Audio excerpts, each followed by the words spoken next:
아무래도 이제 그 어린이 병원비의 국가 보장이라고 하는 거는 앞에 보시는 것처럼 의료 서비스를 받아야 될 어린이들이 사회적이나 경제적이나 지리적인 이유로 필요한 서비스를 못 받지 않도록 국가가 보장하는 것을 목표로 합니다. 그런데 이제 통상 우리가 이제까지 우리가 이제 주로 생각했던 거는 병원비에 초점을 두고 생각을 해왔습니다. 그런데 병원비만 보장해주면 되는 경우는 아이들이 필요한 서비스를 받을 수 있고 그게 아이가 사는 곳 근처에서 의료기관에서 이용을 받을 수 있는 경우에는 우리가 경제적인 문제만 해결을 해주면 됩니다. 그런데 아예 서비스가 존재하지 않거나 아니면 서울이나 큰 도시에만 있는 경우는 그 가족이 올라와야 되고 아이가 올라와야 되기 때문에 경제적인 문제 말고도 의료 서비스를 이용할 수 어렵게 됩니다. 그래서 전체에 해당하는 보장성의 문제와 함께 중증 질환에 해당해서는 가용성이나 지리적 접근성의 문제를 우리가 같이 다뤄야 될 거라고 생각을 합니다. 그래서 그 경제적인 보장성을 높이기 위해서 입원비를 보장하는 것과 대표적으로 어린이에서 사각지대라고 생각되는 재활의료, 그 다음에 중증 어린이 환자에 대한 가정의료 서비스, 그러니까 집에서 의료 서비스를 받을 수 있도록 하는 이 세 가지에 대해서 말씀을 드리도록 하겠습니다. 먼저 어린이 입원비 보장입니다. 앞에 말씀하셨던 것처럼 우리나라의 건강보험의 보장률이 정체되고 있고 이렇게 보장률이 정체되는 중요한 이유는 정부가 돈을 투자해서 기존의 비급여였던 것을 급여권으로 끌어들이면 의료기관에서는 새로운 비급여를 만들어냅니다. 이걸 소위 비급여의 풍선효과라고 이야기를 하는데요. 이 비급여의 풍선효과 때문에 보장률이 올라가지 않고 있습니다. 동시에 이제 이렇게 그 보장률이 안 올라감과 동시에 가난한 사회경제적으로 어려운 분들에서 오히려 의료비 부담이 과중해지는 경향이 생기고 있습니다. 그래서 이런 문제를 해결하기 위해서는 기존의 비급여를 항목별로 급여로 끌어들이는 방식이 아닌 새로운 방식의 정책이 필요하다라고 생각을 하고 있습니다. 보시는 그래프는 2004년부터 2014년까지 건강보험의 보장률을 보여드리는 것이고요. 파란색 선은 전체 환자, 빨간색 선은 4대 중증 질환의 하나인 암 환자의 보장률입니다. 전체 질환에 비해서 암 질환의 보장률이 한 10%좀 높긴 하지만 OECD 평균 보장률이 80% 정도인 걸 생각하면 여전히 낮고요. 박근혜 정부에 들어와서 4대 중증 질환의 보장성 강화가 있었지만 전체 보장률은 크게 올라가지 않고 있습니다. 보장률이 올라가지 않는 이유는 앞서 말씀드린 것처럼 소위 비급여가 늘어나는 것 때문입니다. 비급여를 크게 나누면 상급병실료나 선택진료비와 같은 종류의 비급여가 있고 파란색 선입니다. 수술이나 약이나 검사와 같은 의학적인 비급여가 있습니다. 보시는 것처럼 보장성 강화로 인해서 상급병실료나 선택진료비는 감소하고 있는 반면에 의학적인 비급여는 늘어나고 있고 이런 의학적인 비급여가 늘어나는 풍선효과 때문에 전체 보장률은 올라가지 않고 있는 상황입니다. 근데 그러면 의사와 병원이 새로운 비급여를 만들어내는 게 이게 도덕적으로 비난받을 일이냐라는 이야기입니다. 새로운 비급여가 계속해서 늘어나는 풍선효과의 근본적인 원인은 건강보험 수가가 낮기 때문에 생깁니다.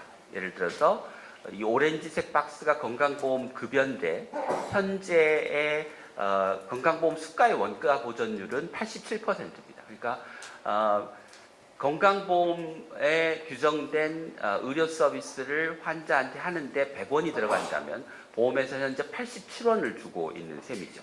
그러니까 이 회색 박스만큼의 손실을 계속 병원에서는 보게 됩니다.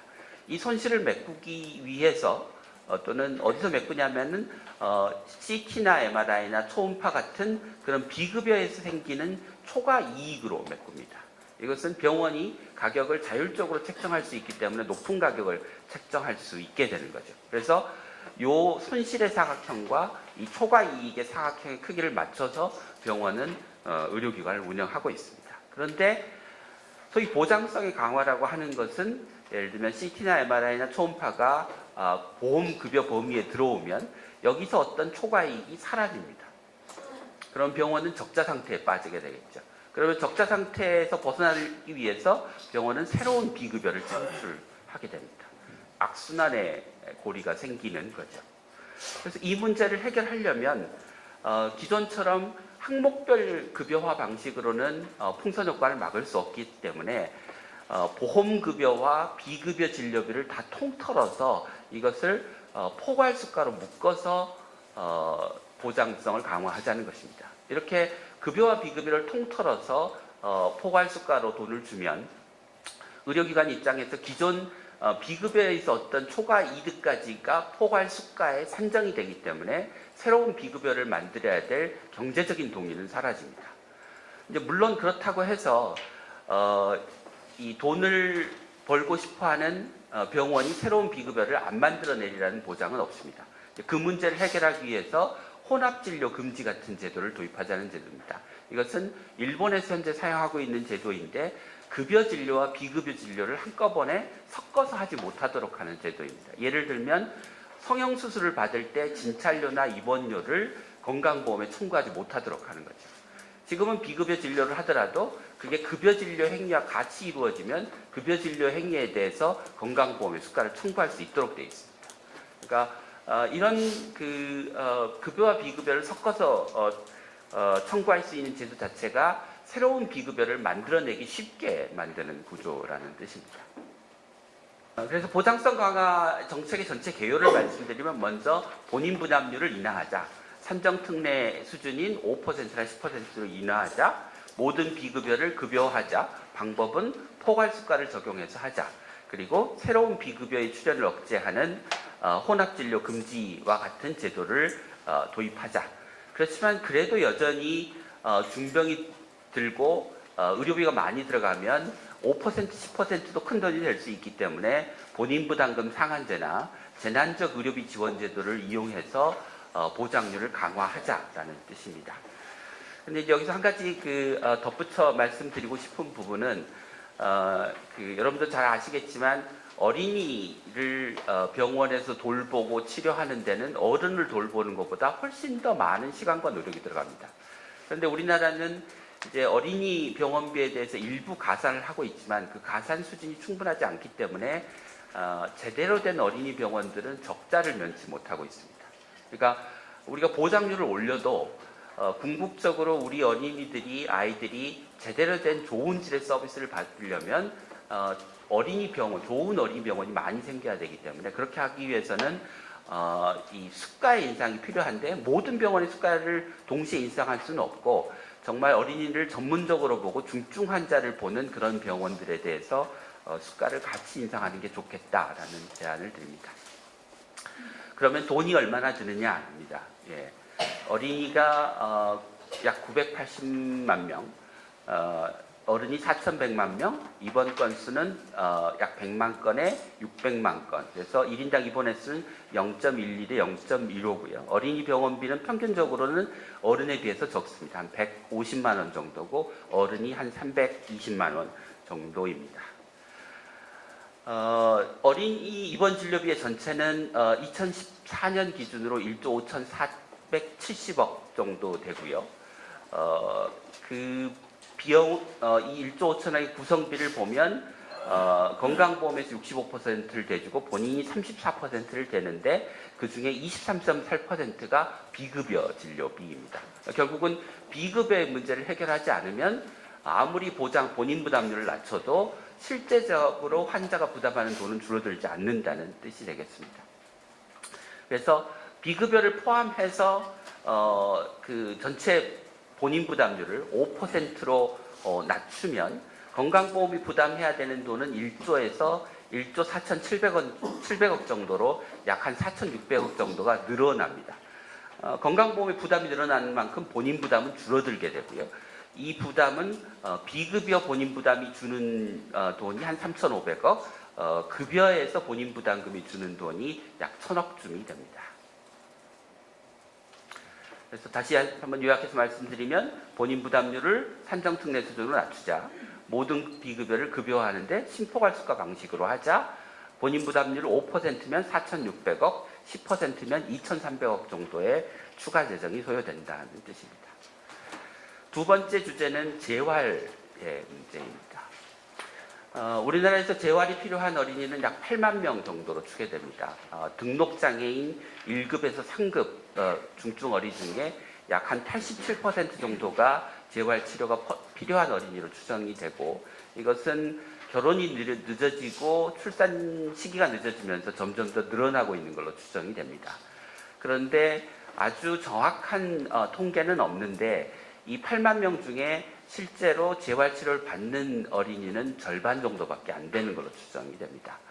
그리고 어린이들은 성장기에서 이제 지속적으로 재활치료를 받아야 되기 때문에 입원해서 치료를 받으면 학교에도 못 가고 친구들하고 놀지도 못하고 정상적인 생활을 못하게 되죠. 그래서 외래에서 치료를 받는 게 더 바람직한데, 현재의 수가의 구조가 외래로 치료하면 손해를 더 많이 보는 구조이기 때문에 애들을 입원시켜서 재활치료하는 경향이 있습니다.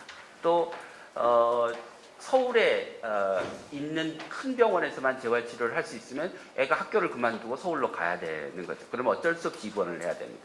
그러니까 불필요하게 어쩔 수 없이 입원을 하게 만드는 게 현재의 의료 환경이라고 할 수 있습니다.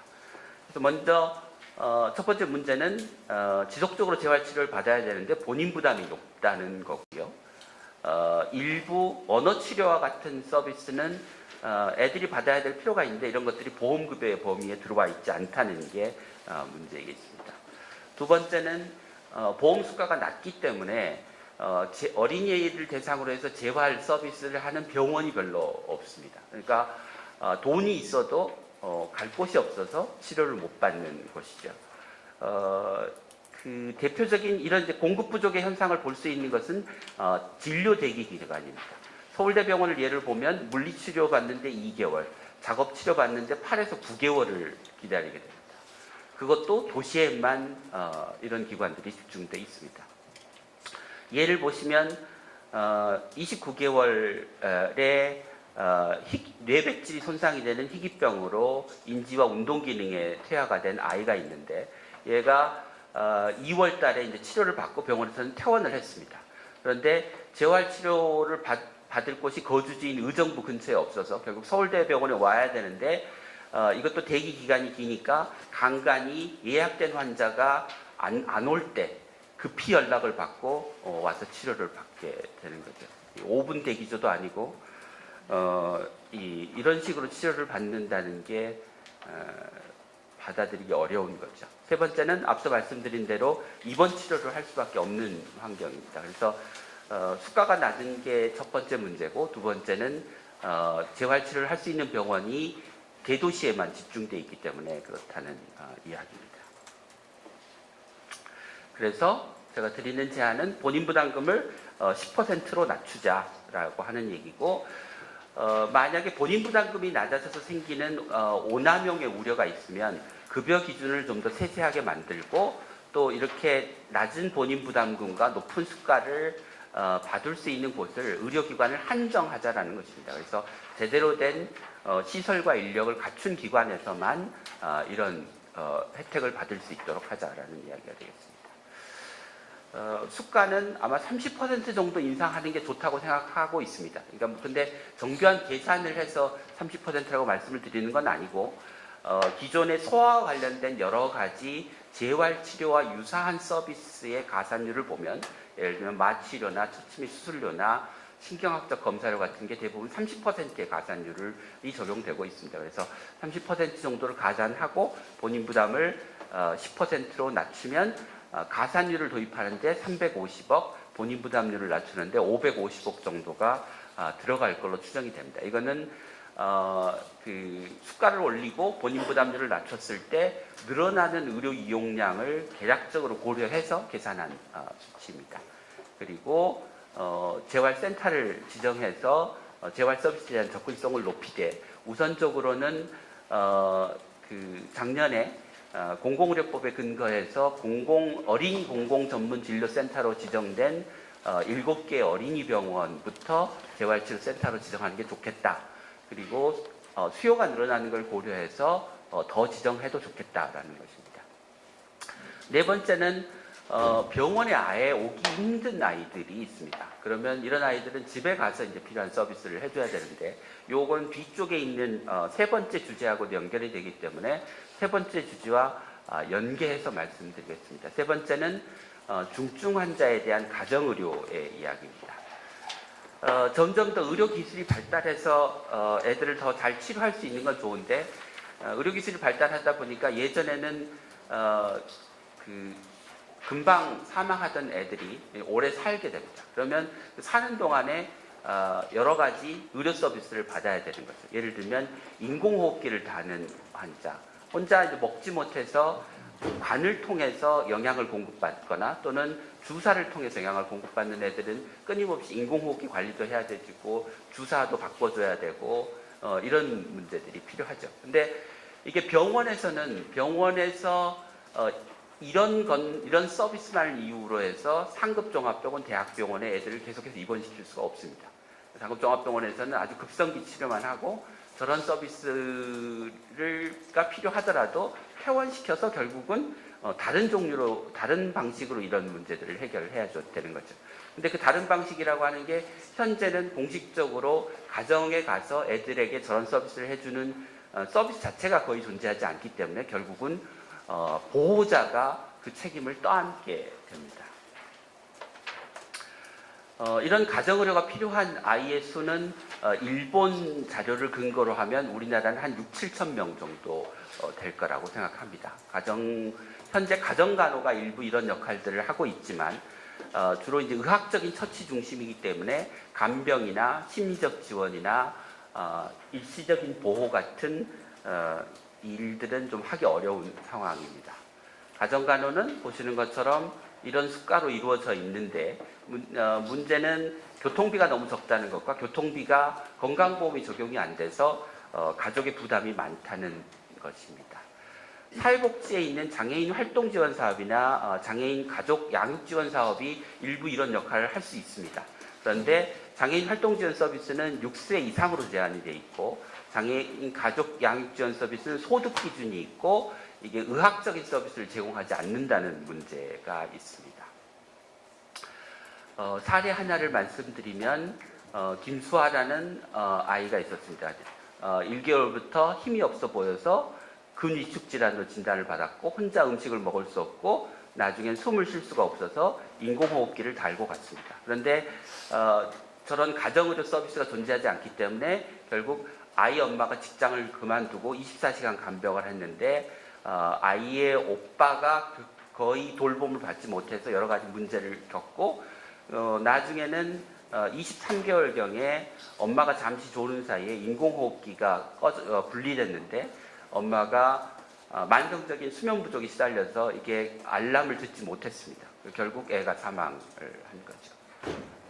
그래서 이런 중증 아이들을 돌보기 위해서는 먼저 병원의 거점으로 해서 중증 아이를 돌보는 팀이 필요합니다. 그래서 의사, 간호사, 사회복지사 등으로 이루어진 팀이 급성기의 문제를 해결해주고, 두 번째는 이제 상시적으로 발생하는 문제는 제가 앞서서 말씀드린 장애인 활동 지원 서비스를 전력 인력으로 확대하고 이게 장애인 진단을 받은 다음에 적용되기 때문에 그 전에는 임시적으로 위원회 같은 것을 통해서 얘는 아직 장애 진단을 받기 전이지만 장애 등급을 받기 전이지만 이런 서비스를 받을 수 있도록 해주자는 것이고요. 세 번째는 저렇게 이제 아이들을 돌보면 가족 전체가 지치게 됩니다. 그러니까 잠시라도 누군가 애들을 돌봐줄 그런 위탁 서비스 같은 것을 만들자는 이야기가 되겠습니다. 그래서 입원비 보장에서 5% 10%냐에 따라서 4,600억에서 2,300억 정도가 들어가고 재활에 900억, 중증은 제가 돈을 계산하지는 않았습니다만 아주 큰 돈이 들어가지는 않을 것이라고 생각합니다. 네, 감사합니다.